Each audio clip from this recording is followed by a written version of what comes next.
নমস্কার। কবিগুরু রবীন্দ্রনাথ ঠাকুরের লেখা কৃপণ। আমি ভিক্ষা করে ফিরতেছিলেম গ্রামের পথে পথে। তুমি তখন চলেছিলে তোমার স্বর্ণরথে। অপূর্ব এক স্বপ্নে সম লাগতেছিল চক্ষে মম। কি বিচিত্র শোভা তোমার, কি বিচিত্র সাজ। আমি মনে ভাবতেছিলেম, এ কোন মহারাজ? আজি শুভক্ষণে রাত পোহালো। ভেবেছিলেম তবে আজ আমারে দ্বারে দ্বারে ফিরতে নাহি হবে। বাহির হতে নাহি হতে কাহার দেখা পেলেম পথে।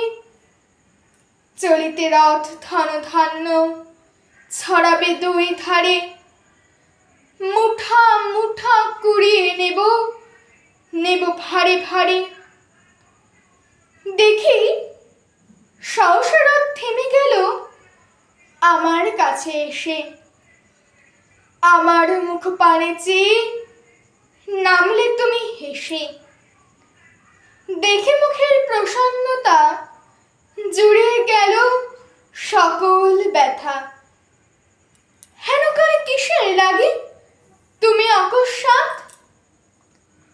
আমায় কিছু দাও গো বলে বাড়িয়ে দিলে হাত। মরি, এ কি কথা রাজাধিরাজ? আমায় দাও গো কিছু।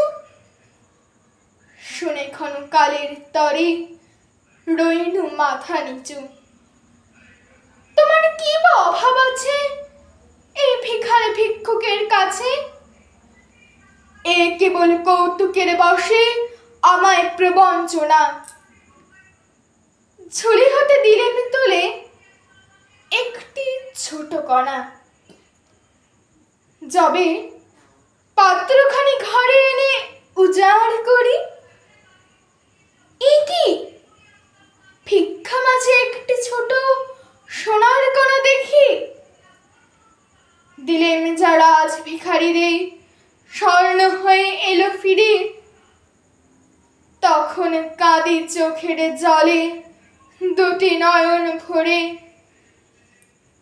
তোমায় কেন দিইনি আমার সকল শূন্য করে। নমস্কার।